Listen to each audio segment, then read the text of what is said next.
Good evening. You're listening to the Xtreme Movie Show. I'm your host, Rob, broadcasting to you from the Pinos Palace just west of Orlando, Florida. Actually, I'm on the road today. Professor Pixley, the young 20-something, joining me here on Xtreme TV as we're continuing our Season 2 coverage of the Granada television series from 1984, The Adventures of Sherlock Holmes, starring Jeremy Brett. We're on The Resident Patient and Pixel.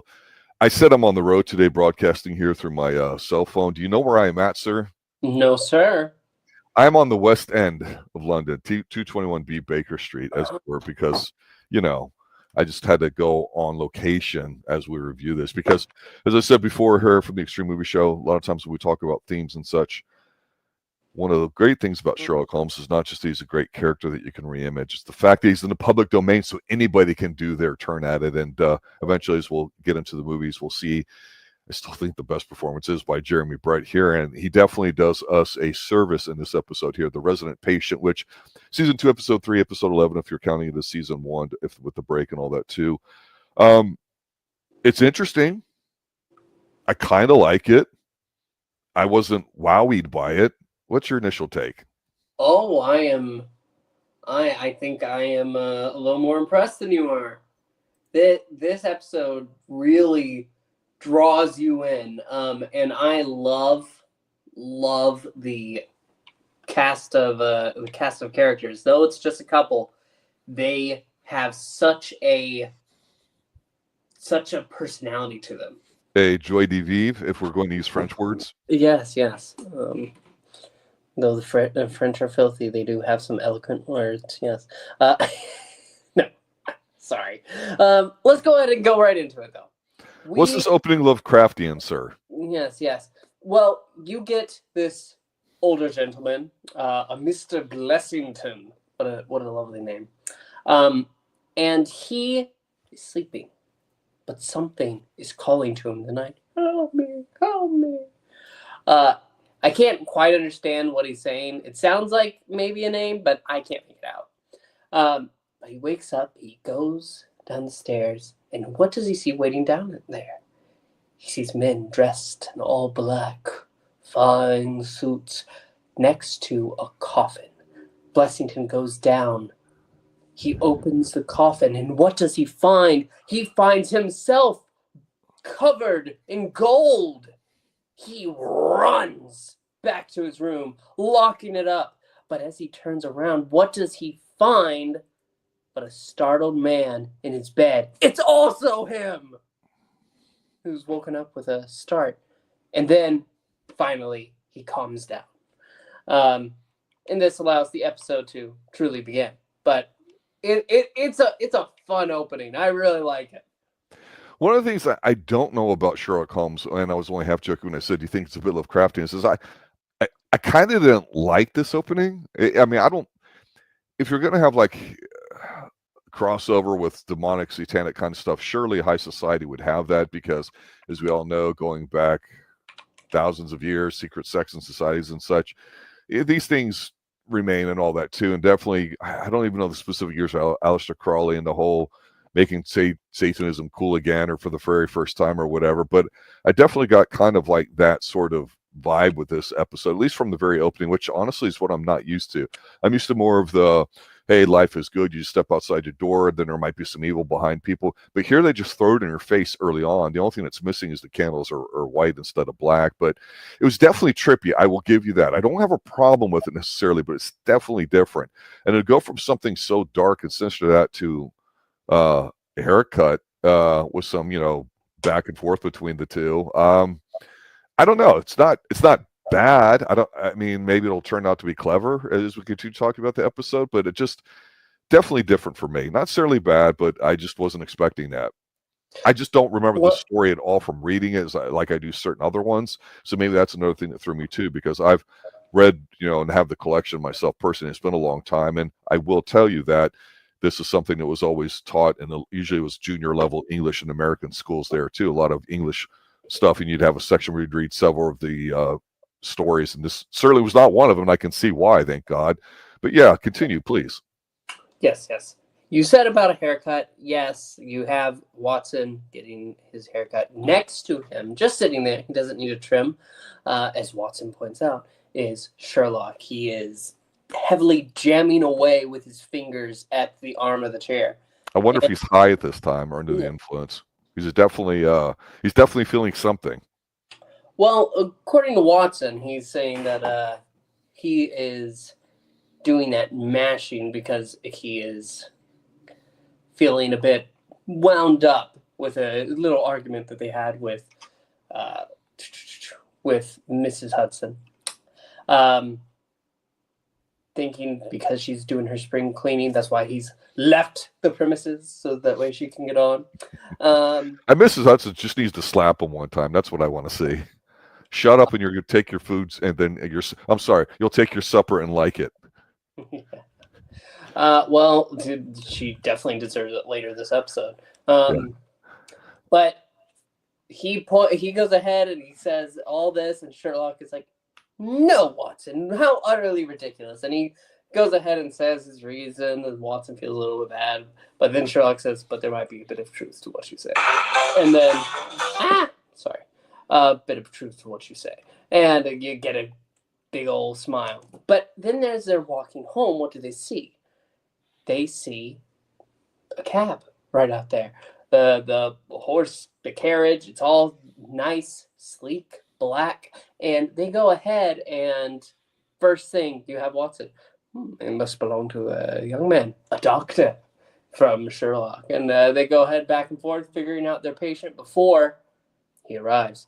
They go upstairs. This young doctor is waiting. He's an all right looking fellow. He's all cleaned up, and he's ready to tell them a tale. And before you continue with that, I just want to point out that normally, like I mentioned at the opening scene, I wasn't really, it was clever, maybe, I don't know, it was different. This episode feels a little different watching it because obviously you don't have exactly the same people, I don't think, directing each one. And here, what I noticed too, he's got this great, impeccable, grayish 3-button overcoat on it. And he's taking the arm of Watson as they're walking there, not in any sort of relationship context or whatever, but as almost if he's guiding him or something. And I do like how him and Watson are having this little rep back and forth where Watson, as we've been saying now, end of season 1, going to season 2 here a little bit, sharing some of the tool set that Sherlock explains to him how he goes about doing it and practicing it. I think that's really neat on his part. It adds a little bit more to it. But one thing that really stood out to me, two things about this is as the doctor's getting ready to talk, and that's where I'll have you pick up here in a second, is that this is one singular shot as they come around the corner and they're walking, and then the camera, and as they walk in the building. I love this crane shot because it's a single shot that just kind of goes up to a window that's got the blind in front of it, and then Miss Hudson is unrolling it while they walk in and all that. And by the time they sit down, I go, man, this is the fashionista episode, because the one thing that Sherlock does is when he's standing in front of the fireplace, and now he's got the long stem pipe, is there's always a picture or two hanging on the walls. And I swear to God, I'm almost starting to need to write these down. I think they're changing, because I think they're a hand stencil that might have been the original Strand publishment back in the 1880s, 90s, whatever. Because this one's like a waterfall, and I know that's a big thing in like the season 2 or 3 or whatever it is. But anyway, these guys are all just incredible. The set piece stuff still taking me away because it looks so authentic and real too. They got the gray ascot he's got. Sherlock even's got the slick back hair and all that, and he's smoking away and all that too. He really looks like Sherlock here rather than just a TV thing here. What we think of and all that, phenomenal so far too. But take it away with the story, please. Yes. Our tale begins with our young doctor. What was his name? Dr. Trevelyan. Yes, Percy Trevelyan. Trevelyan's such an interesting name too. I really like it. Well, Dr. Trevelyan has been down on his luck. He's written like I can't even remember what the piece is, but something that Watson recognized immediately.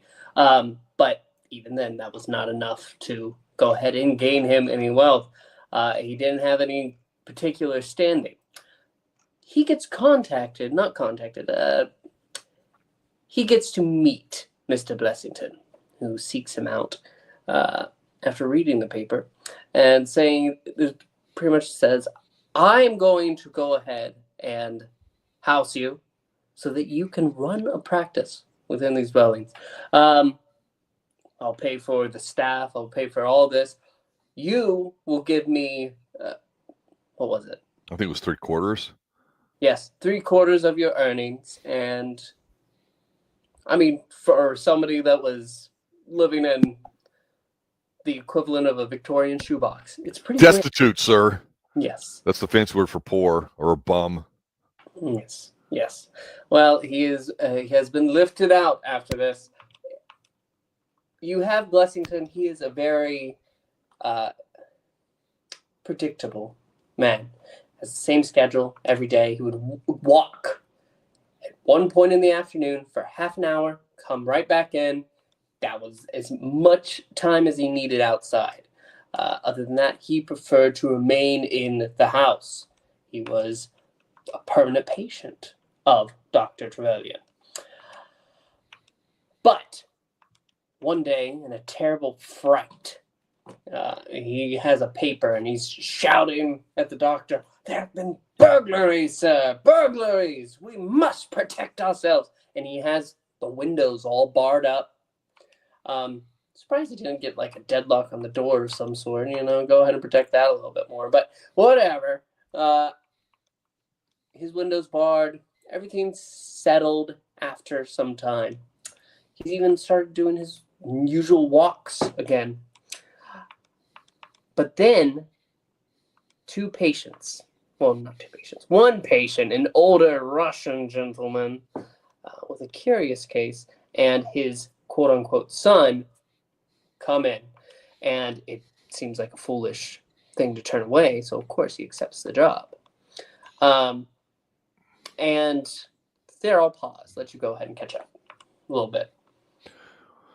Well, this is not, what I would call an adventure per se. It's more of a storytelling type of episode, which I guess from the opening, it seems kind of reasonable and all that too. I do like here that as they're, just getting past this particular part, that we've seen that daytime is turned to dusk and they're turning on the lamps and the lights and all that. I believe they're gas, not electric at this point inside, but I could be wrong.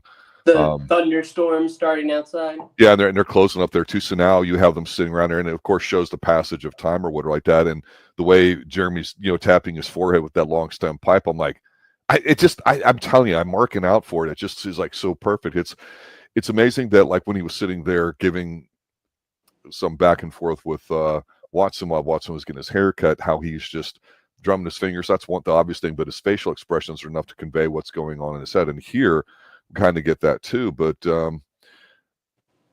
I had said this in an episode or two a while back before. I always find it interesting that Sherlock his brain seems to be racing a million miles an hour, where he's like got some ideas on where this could go. And you and I, being normal folk, are kind of like Dr. Watson, where we might be fairly smart or whatever, but we can't make those quick jumps to what it could be, because I mean there's two types of reasoning. They're saying 2 + 2 = 4, and you say, well, that's because of this and that, inductive versus deductive. And then there's, hey, somebody gives you something and you extrapolate or interpolate from it, and they're like different from deductive reasoning and stuff. And so what the hell does that have to do with here? Is Sherlock's trying to just basically say, hey, I need data, I need facts. If I can get rid of a few filters, then it must be this. And that's the play on the scientific method that most of us only remember from science classes, is when you come up with a hypothesis, the hypothesis is not supposed to be right. It's supposed to be singular and testable. And then if you can prove it wrong, whatever that hypothesis is, is not correct. So by default, every other hypothesis you come up must be a little bit closer somehow. So what you're doing is you're getting closer to whatever the answer could be by eliminating certain outcomes there too. So it's not trying to get it right, it's trying to prove it wrong, and then we're left with a small outcome. And here, with what's going on, it is an interesting setup, because you go, hey, it's a well-renowned younger doctor who's obviously very smart, published and all that, just hasn't found his financial backing yet to get situated in his career. And you've got what seems to be a guy on the up and up, except for this little outburst episode he has. So here, again, getting rid of the first act, going into the second, it's like, I'm wondering, what is Sherlock thinking here? So this is pretty cool. It's not the typical, it's probably a chick, or it's probably somebody that wants money, or it's a pitcher or whatever that gets somebody in the wrong situation that we've already dealt with, right? So to me, I find that kind of interesting. So what starts off as an episode that seems like there's only going to be a few characters in it, now we're getting a bunch more. I was not expecting that. Yes, yes. Speaking of proving something, this gentleman, the older of the two, the claimed father, seems to go into one of his strokes, completely still, and you have the doctor. He steps from the room to go ahead and grab something to try to go ahead and stir him once again. He comes back. He's gone. The young man, gone. What is the name? The porter, useless. Utterly useless. Of course, we might get a hint of why later. And they're gone. You have Blessington coming in, and the doctor is still too shocked by the outcome of that meeting to go ahead and say anything. He's just, oh, good to see you, Mr. Blessington. Yes, I about that. Blessington goes upstairs, shouts, Trevelyan, come here! Because what's in there? Footprints. Footprints that match neither the doctor or Mr. Blessington. And from here on out, it's gotten worse. And now he has asked for the only man that can help him, Mr. Sherlock Holmes. Yeah, and I think part of my disattraction with some parts of this episode is the fact that, again, it starts off somewhat almost supernatural or creepy in that sense of cultish. And in here, you're going, well, what am I supposed to believe? Is it supposed to be like a robbery? Is it supposed to be something secular, which it doesn't appear to be, or anything like that? We're not involving any churches or whatever like that. But it was just okay. I mean, that's good in a way, right? That you have no idea what it is. So I don't want to sound like I'm complaining about it, but it's interesting. I don't know what's going on right now at this point. That's not a bad place to be. Sometimes you want to be and you want to enjoy the ride. In this case here, it definitely stood out from a few other episodes, but please continue. Yes. Sherlock says, let's go then at once. Hearing this, and he asks for him. They go. Mr. Blessington turns off all the lights as they walk in. Who is it?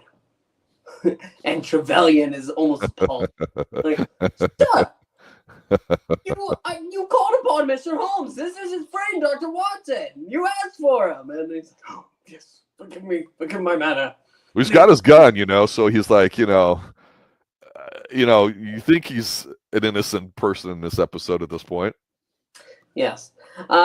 They go in. He opens up what he has at the foot of his bed, his chest at the end of his bed, and he has pretty much everything in there. He doesn't trust banks, so he says. And he's not giving enough information.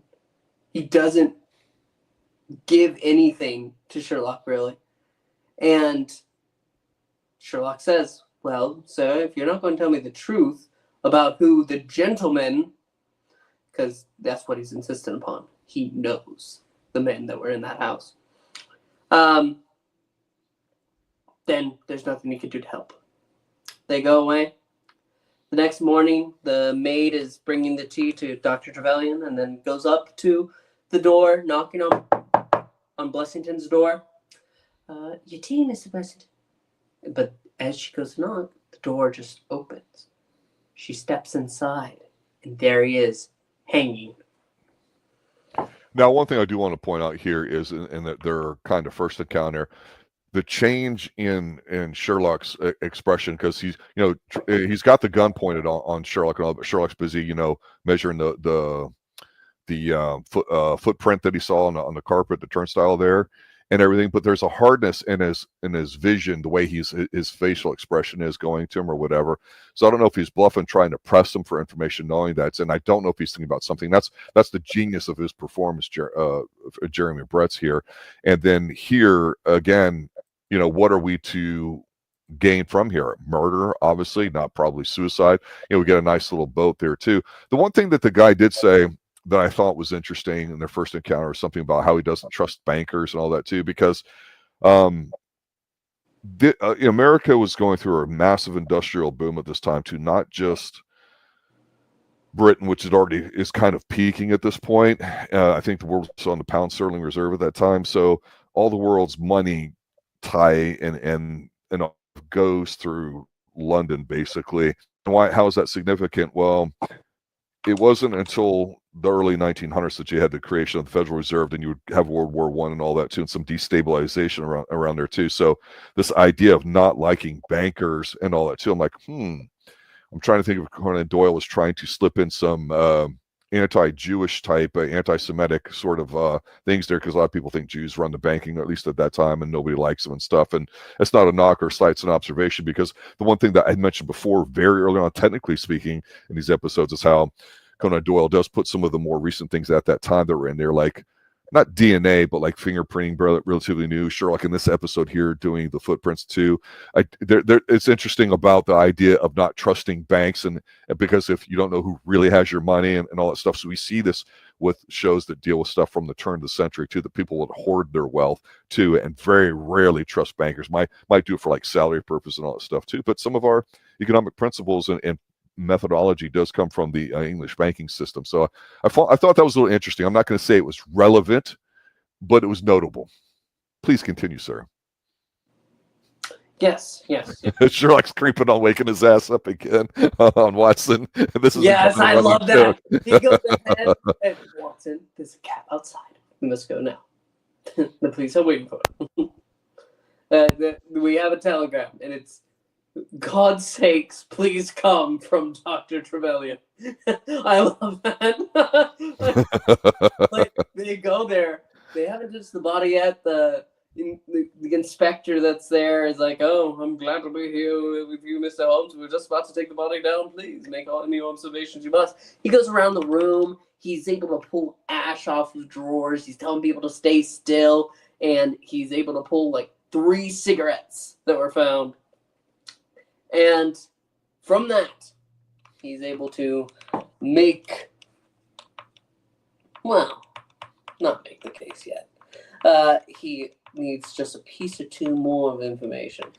But he is almost certain that at that point in the night, 3 gentlemen, not 2, 3 gentlemen made their way inside, and they had a mock trial before hanging the man.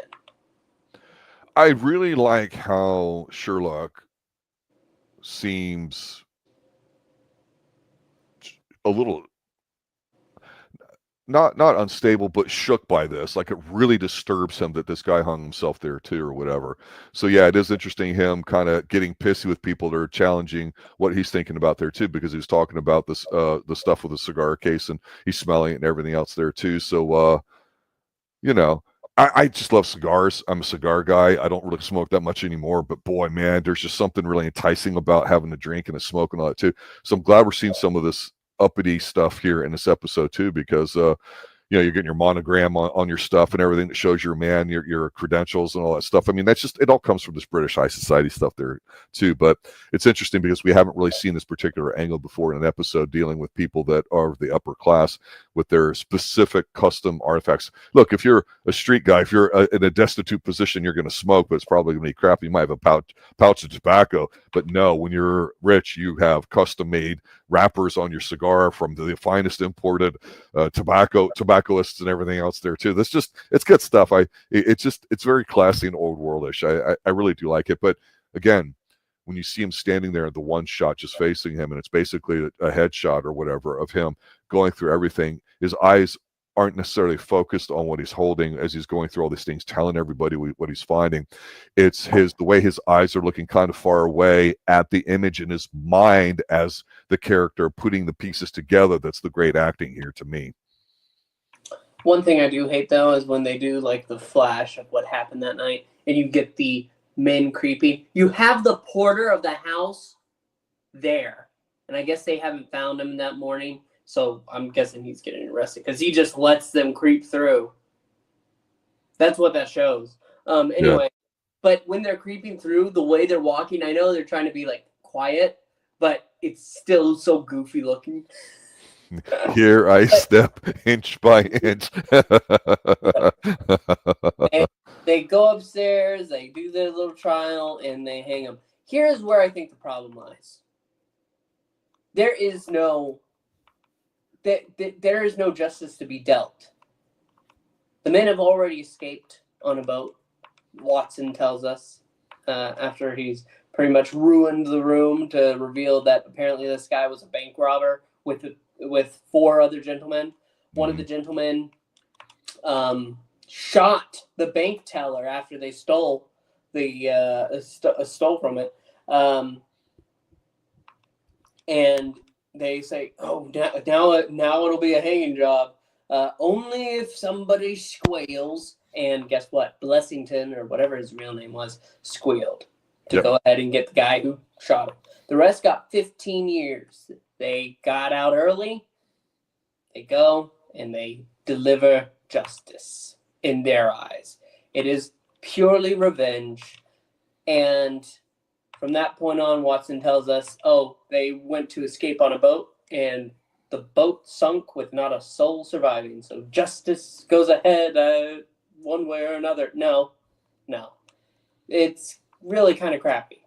But you do get this nice ending scene where Watson says that he's going to go ahead and start his writing of their latest case. And he says, I think I was thinking I was going to call it the Brookstone incident or something like that. And Sherlock says, I think the resident patient might be better.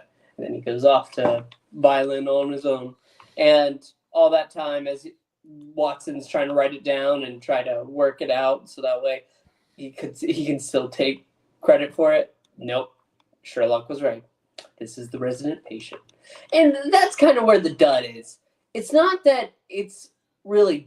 It's shot well. I think it's acted fantastically. It's just sadly a dud in the regard that it doesn't have a satisfying conclusion. And here's the thing. I'm going to disagree with you a little bit. The 2 big things here at the end is to get the final piece of information there, we get a great scene of Sherlock on the floor with everything askew and thrown about and everything too. And of course, even though he's supposed to be highly organized and keeps all his data and records and files and all that, why couldn't he find it? And then of course, Watson's able to find it really quick, and then they go to leave and they see all that. I don't have a problem with the resident patient type thing or whatever, because Sherlock's not really emotionally stable enough to come up with something that might work that most people would say. He would go for the intellectual title rather than the emotional one, which would be the appropriate one here too. And the thing I do like here at the end is, you see him playing his little violin there, which we know that's a thing that he does. Here's the thing. It's hard to feel sorry for the guy, dying the way he did and all that.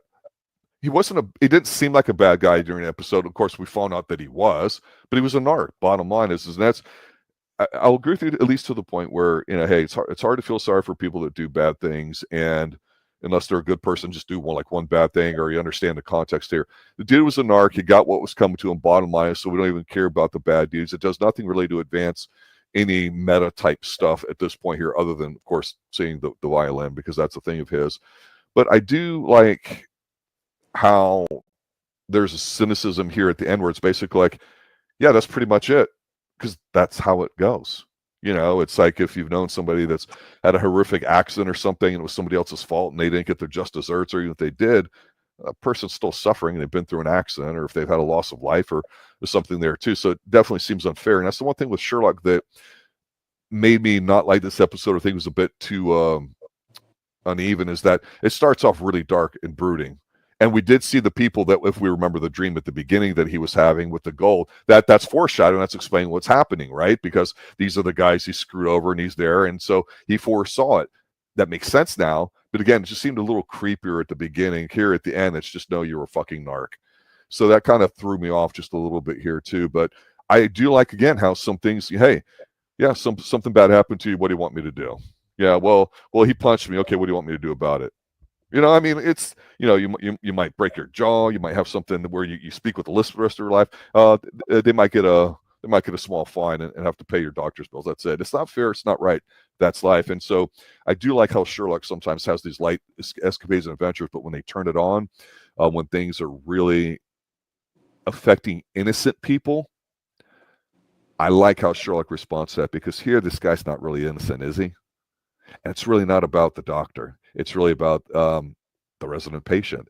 So it is a bit of a cynical ending, which I actually don't mind, but it seemed a little incongruent with the way they were at the beginning until you get all the way through the end. So like I say, it started off so strong in a particular type of tone that it went somewhere different. So, in retrospect, maybe I should have caught that early on, and that's why at the beginning I was like, I don't know. But it's a strong episode. I'm not going to say it's weak. I will agree with you on that. It's definitely acted extremely well too. It's definitely one that you could have somebody watch and pull out a lot of Sherlock Holmes things in it that maybe in other episodes you don't have as much in, right? I don't know. After talking about it, I am actually of another opinion, because I like the episode fine enough, but remembering the ending is really put a dampener, especially considering another story we'll talk about next week, and the previous 2 weeks. We've had fantastic tales. I think this one just doesn't deliver at the end for me, and that's my problem. Yeah, Moshe, I can see what you're saying with that too. Yeah, and we'll see how this goes on as we continue our adventures of Sherlock Holmes there too. I think it's episode 4 of season 2 or 12 of season 1 if you count it that way, and it's the one that would be in everybody's English class here, at least in the United States. Of course, that would be the Redhead League, I believe. So until then, ladies and gentlemen, thanks for watching and listening. If you guys have any questions or comments about it, please leave that below. You can reach out to us directly on Twitter. Looking forward to continuing our adventures of Sherlock Holmes starring Jeremy Brent. Good night now. This was a Sir Arthur Conan Doyle adaptation.